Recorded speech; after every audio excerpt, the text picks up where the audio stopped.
Alright, what's up, Insiders? I'm your host, Eric. I'm with Angel today.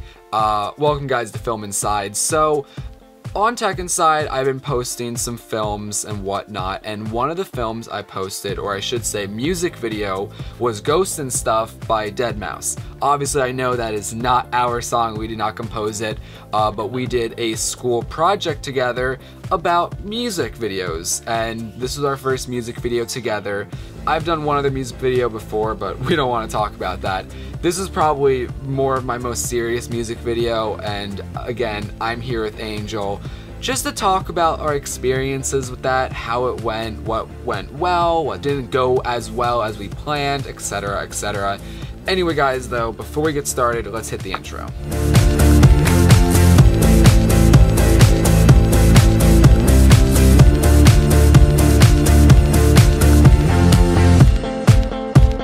So the Ghost and Stuff music video was done by me, my friend Angel, and then Amanda. And originally it was just Amanda and I, and then we brought Angel aboard.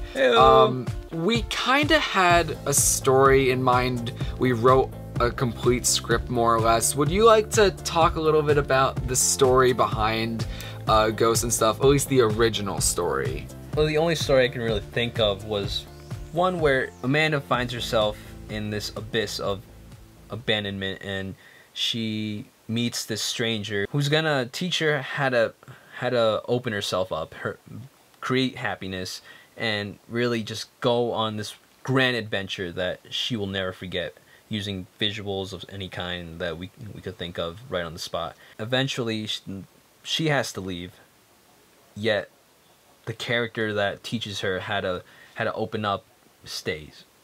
And so there's like this separation that goes on, and then eventually she was supposed to come back, rescue him, because she developed this strong attachment on the thing that she loved the most, which was the grand adventure as a whole. On a technical side, kind of, my idea was so we could utilize this story element that we were creating, like Angel kind of mentioned, and I was thinking about kind of jumping back and forth between the story element and then someone like lip singing either on a green screen or on location. But in all honesty, the idea of the story didn't exactly work out. You see, we shot this film, or this music video, in a few days. I wasn't always there. Angel wasn't always there. No, so the reality is we didn't have all the people we needed to continue the story. The song doesn't even exactly explain the story we were trying to make. So the story was kind of all mental, and it kind of fell apart as the shooting progressed. We got to location thinking this would be a cool shot, just, you know, dollying here, pulling back here. Let's climb up here and try to shoot down, and let's put her over there and then have him run here. It was just all like mental preparation, and we had nothing formal to offer to anybody. On a technical side, because I have to bring up that, of course, we shot on a Canon T3i, and then Angel has a Canon T5, is that correct? T5i. You don't have a T5i. I wanted to say I.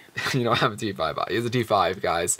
So, I mean, they're fine cameras, DSLRs, so we tried to maximize like depth of field and whatnot in some areas, which was good. Came out to some pretty solid, pretty, I guess, cinematic shots, if you will.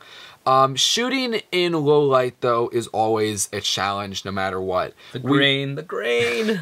We shot in a lot of warehouses with no power or anything, so shooting is challenging. Additional lights were needed, and I could have brought tons of LED lights, but I actually only brought one light, and it's the first time I've ever used it, and that's an LED ring light. And actually, let me get that for you.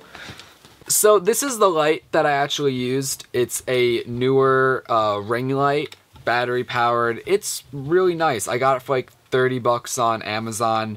I never used it until this music video, and it actually came out to be really helpful. In some of the tunnel shots that we did, I used this light, and again, it looked pretty cool. Without a light, without this light, there would be a lot of shots that you couldn't really see anything that wouldn't have been useful at the end of the day. So The grain! for 30 bucks, this was a pretty good light. Carrying on though, we brought a lot of gear. Ring lights, cameras, batteries, tripods, etc, etc. My first day of shooting, I brought just an over-the-shoulder kind of bag. It was like a laptop carrying bag, shoved everything in it. Not the best idea. Our location was pretty far into the woods, so it was a lot of walking. All day shoot, having that on my back, it was killing me at the end of the day. So eventually I did actually bring an actual backpack, actually a camera bag. I have an Amazon bag laying around here somewhere. It's for cameras, and that really helped. Having the right bag to hold your equipment when doing an all-day shoot is very important, and you also don't want to overpack. I am known for overpacking, bringing way too much equipment.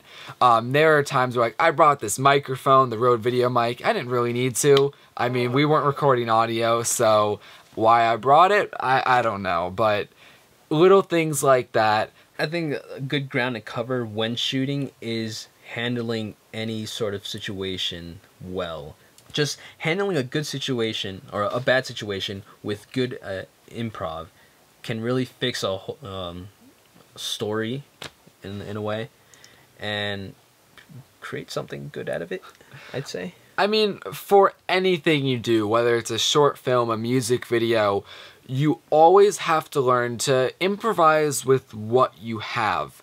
If we tried to stick to the exact thing that we had written on our script, we might have had somewhat more of a story, but the reality is our script really didn't match what we needed, or we didn't have what we needed to create that story.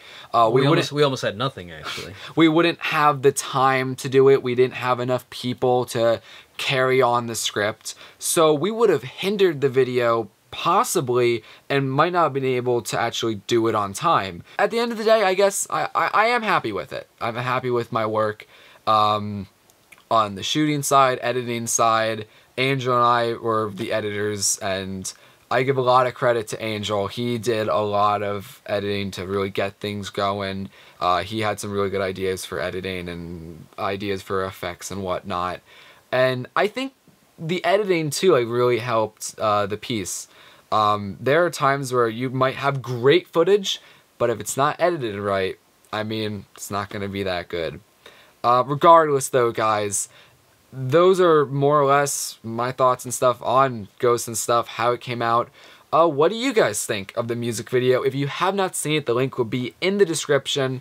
But before I completely sign out, is there any last thing for you to say? If you have anything to say, you got like 30 seconds. It doesn't matter what the footage you have. It matters what you do with it. Hey, that's pretty solid, guys. Well, hey, thank you for watching. Stay tuned. We have more films and stuff that are going to be coming out. More beard touching, more recap videos on things like this. Let me know what you think about these kind of videos. But anyway, guys, my name's Eric. This has been Film Inside. I'll catch you in the next one. Bye.